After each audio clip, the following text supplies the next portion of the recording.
They absolutely dominate at the plate. Look at the box score. 14 runs on 20 hits. 5 home runs in this game. 2 strike approaches from the Boston Red Sox. This is exciting baseball. Kike Hernandez with 5 for 6. 5 for 6. Hope he had the over. Again, it hit in the 3rd inning. Kenny White had both. He had a correlated parlay in this game. He had the Red Sox and the over that paid out at plus 360. So have a day, kid, for Kenny White. As for the history made by the Boston Red Sox, take a look at this. Red Sox become the first team in MLB postseason history with 20 hits and 5 homers in a playoff game. Also, the first team to have 6 players with multiple RBI in a playoff game since RBI became official in 1920. A historic game from the Red Sox to even up the series at 1 game apiece. Playoff baseball is spectacular. Twitter beef between playoff baseball teams also spectacular. Back here with CBS Sports baseball insider Jim Bowden. Let me just set this up. Red Sox take a 2-0 lead the first inning. Rays followed up with a grand slam in the bottom of the inning. Then the Red Sox hit 4 straight homers, all with 2 strikes, including a 3-run blast from JD Martinez back from an ankle injury. Red Sox are the first team in MLB postseason history with 20 hits, 5 homers in the same playoff game. They bounce back. They get shut out in game 1. What's your reaction to what the Red Sox did at the plate in game 2? Yeah, I think having JD Martinez back in the lineup, obviously this is a guy that's carried this team when he's in there, and his bat just calms everyone down, takes the pressure off. And look, the Red Sox they had to win this game, right? They had to split the 2 in Tampa.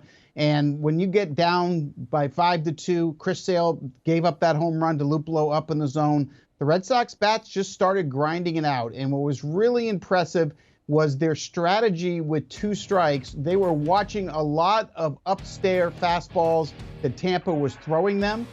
They were able to look for those pitches, and some of those hits that the Red Sox hitters had were really amazing because a lot of them were balls, and they would just look for them and then demolish them. Of course, Kike hit one on a breaking ball. Devers got one down, but a lot of them were at the top of the zone. But the big story in this game for me was the performance of Tanner Houck. He was phenomenal because he just absolutely shut the door for 5 innings and shut the Tampa Bay hitters down.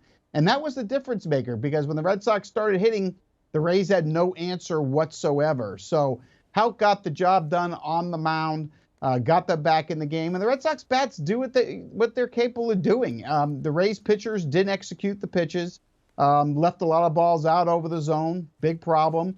It's just 1 game, though. It's now 1-1. But for the Red Sox perspective, you go home, you play Sunday afternoon at Fenway Park, and you have your ace, Nathan Eovaldi, on the mound, while the Rays are going to throw another rookie in Drew Rasmussen on the mound. So Red Sox in pretty good shape going home to Fenway Park, where they like to bash anyway. Yeah, Tanner Houck was great. 5 innings, gives up the 1 earned run, just the home run. The Rays bullpen was not great in this one, especially consider what happened in game 1. No earned, no homers allowed. Game 2, 8 earned, 4 home runs allowed. Also not great, Chris Sale. You mentioned he started this game, lasted 1 inning, gives up the 5 runs, including the grand slam. Final 2 regular season starts were also shaky, both against Washington and Baltimore. How concerned are you with Sale at this point? Yeah, I'm really concerned, and I think you'll see Alex Cora make an adjustment here. I don't think you'll see him make his next scheduled start in the postseason. I think Tanner Houck will make that start instead. I think Sale may have to use the role of being a situational lefty, maybe come in this series to get Meadows out in the right spot, kind of use him when needed in that kind of role. He didn't obviously pitch a lot, so he'll be able to bounce back. He'll probably be able to pitch in not Sunday's game, but probably Monday's game.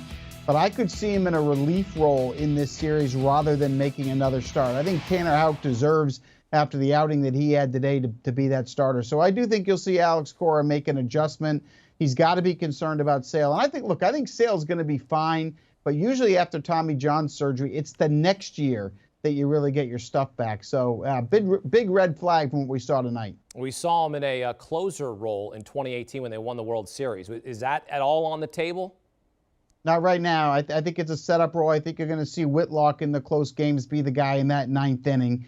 They put Barnes out there tonight in this game in the ninth inning. They put him on the roster today because Garrett Richards has an injury, so they were allowed to do that. Barnes looked a little bit shaky as well. But I think if you get a one-run game on Sunday with Eovaldi starting, Whitlock will be that ninth inning guy. And again, I think Cora will use Sale probably more as a situational pitcher against a left-hand hitter only. I mean, look, he faced Luplow, who crushes left-handed pitching anyway, but that pitch was up, outside, away, and Luplow had no problem pulling that ball. So I'd be concerned if I'm Cora, especially, I wouldn't give him another start. Well, it's the bats that come alive in Game 2. Again, first team in postseason history, 20 hits, 5 home runs in a game. Game 3 of the series moves to Boston on Sunday. Meantime, Astros are 1 win away from returning to the ALCS.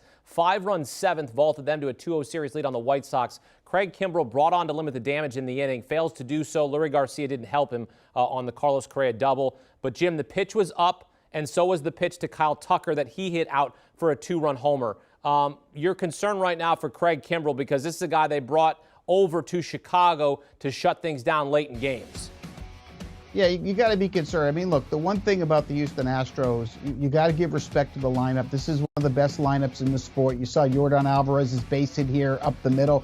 Carlos Correa going the other way on an elevated fastball, crushing it into right field. You mentioned Kyle Tucker's home run. That went the opposite way to left field. Here's Tucker's right here, out, away, going the other way, not trying to do too much. That's how good this Astro lineup is. And remember, they've been there. We've been covering them for the last 5 years, including a world championship. Guys like Correa and Bregman and Altuve and Gurriel, they've all been here. And you've got now Tucker and Alvarez center stage. And this team, I'm telling you, they could rake the best hitters in the game up and down the lineup. This could be a sweep. This could be 3 and done for Chicago as they head back home. Houston's locked in right now. Luis Garcia is going to start Game 3 for the Houston Astros. It could be a sweep for Dusty Baker. Wow, that'd be incredible. What a team that was, that lineup, the Chicago White Sox winning the AL Central. If they get swept, that'd be certainly a disappointment. So not even one game you think they get in the series, the White Sox? Not the way the Astros are swinging right now. I mean, I got to be honest with you. They are so locked in. And, you know, you watched in Game 1, Lance Lynn, you know, didn't have the stuff we're used to. You got Giolito not being able to live up to expectations. I'm just really concerned that the White Sox at this point in the season don't have the pitching to stop this lineup. And Houston is just so comfortable at the dish, at the plate. And the thing about the Astros, they don't chase out of the zone. They hit high velocity in every location. They sit back on breaking balls.